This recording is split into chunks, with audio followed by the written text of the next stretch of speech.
Hey everybody, welcome to my Suburban Oasis. Today I'm down in my basement and I'm cleaning up and getting started and organizing some of my seed starting materials so that I can be ready in a couple of weeks to get some going.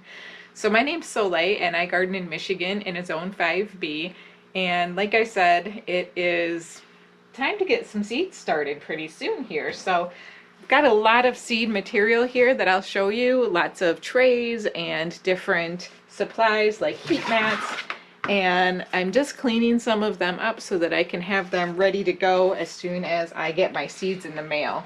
I have some that are at home, but I'm still just waiting with bated breath for the seeds that are going to be coming in the mail. And then we'll be starting some cool perennials as well as some cold season annuals like veggies, and it's just going to be a whole lot of fun. We're also going to do some winter sowing this year. I don't have that prepared yet, but we have like a foot of snow outside right now, so hopefully some of that will melt off a little bit before I get it outside. Well, let's get started with some of this organizing.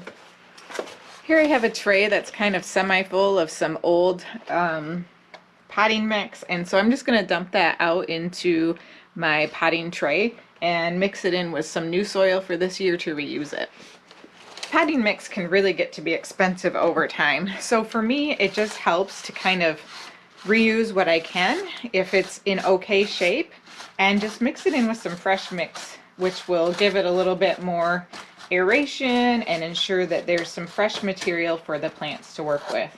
The thing about seed growing is, though, that they don't really need a whole lot of fertilization right away or anything to feed them as they're germinating. Once they begin to grow on and put out some of that green growth, though, that's when you definitely want to make sure that you're either fertilizing if you're growing in like a peat or a vermiculite, or you have a really nice compost potting mix that has a little bit of fertilizer in it. You definitely don't want to overdo it, though. Okay, so that looks a lot nicer and cleaner. And I just want to get everything out from under here so it's ready. I have some of these awesome like trays that you can bottom water in that come with matching size little cell packs, and these I got on Amazon. You can get them a lot of different places, but I like the size of these. I also like the fact that if I want to, I can cut between the cells and make smaller groupings. And I also like the fact that they come with a cover. So they all have this nice clear cover so that it can help keep the humidity in when I'm first getting the seeds started. It also helps to keep the heat in as well, so that's all positive. Quite a few of those. This one's still got some dirt in it, or some soil, so that doesn't look so great. I'm just going to toss that out. We'll just give that a wipe out as well. Oops. These are fairly sturdy. It sounds like that one cracked, but really it's just fine.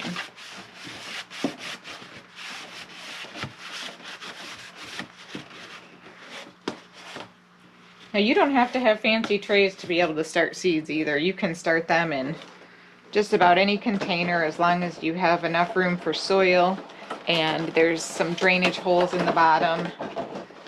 It does help to have something over the top when you first are getting them started, but it's not absolutely necessary.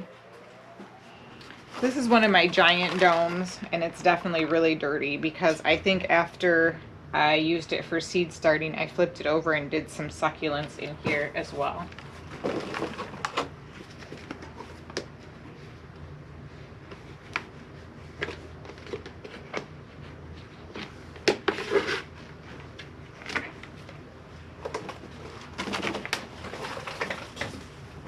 I'm just going to dump some of that dirt out. The reason why it's important to clean these trays is that if you do have them on and your seedlings start to come up in them, not as much light will go through it. So it's definitely good to have it at least a little bit clean so that they can suck up the energy from that light.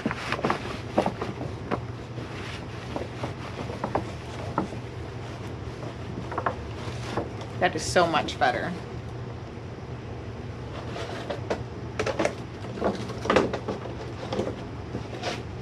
So that goes on my really big tray, and I like to use this big tray when I'm bumping up other seedlings or I'm growing on something that gets rather large, like a squash or a cucumber or a tomato or something like that.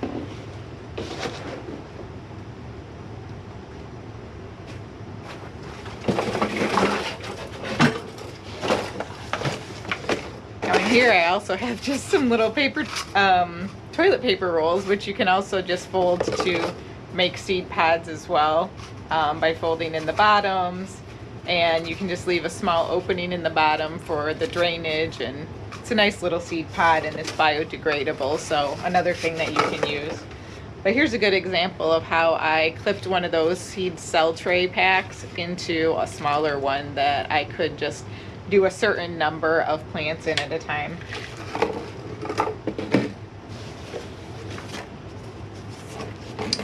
Now, the reason why I have these boxes is because I don't have lights that go up and down, and some people do, but I don't. Mine just are fixed. So I use these boxes upside down. They're just from Costco. They're really super sturdy. So I put them upside down, and then I put like my heat mat and my seed trays on top of those, and it works really well. And I have all sorts of different sizes of boxes that I use for propping them up.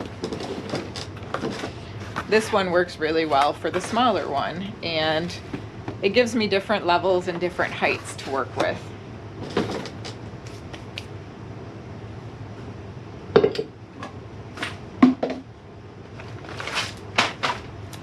Okay, my floor is a bit of a mess here. I have a great little handy dandy vacuum that I'm going to use to clean that up as well.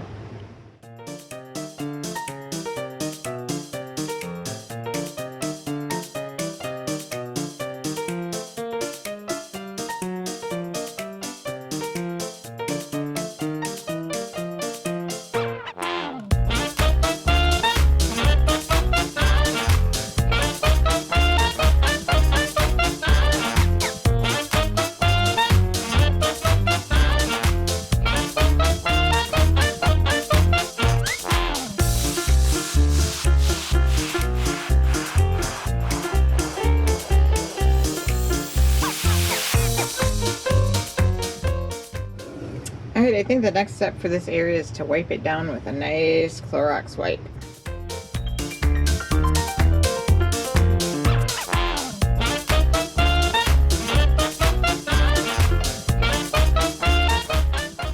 So this is my heat mat, and you can see up underneath of this rack here, I have a couple of lights. 3 to be exact, and those are going to work awesome to help my little seedlings along. I do want to clean off this heat mat that's right here as well.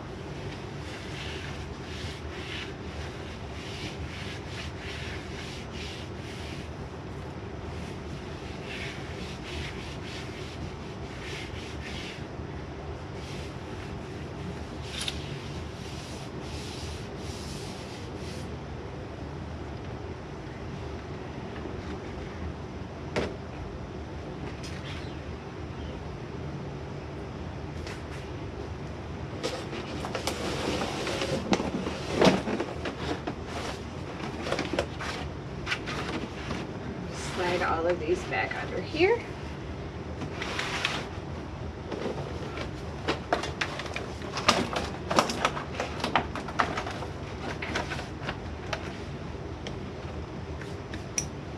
That looks so much better, doesn't it?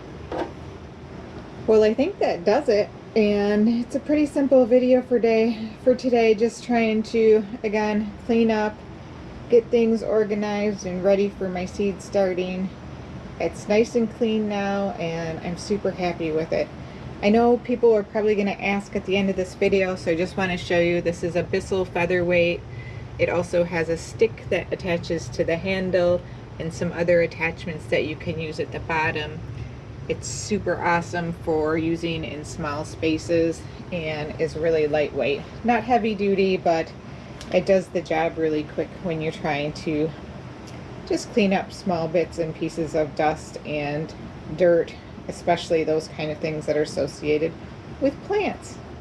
Well, I need to make an announcement now about who is going to win the hand trowel. I'm so excited. Okay, we are ready to announce the winner of this amazing garden trowel. So I've brought my son here so that he can help me out with picking the winner. And what we're going to do is we're going to pick a random number between 0 and 99 because I had 98 comments. So I'm going to put my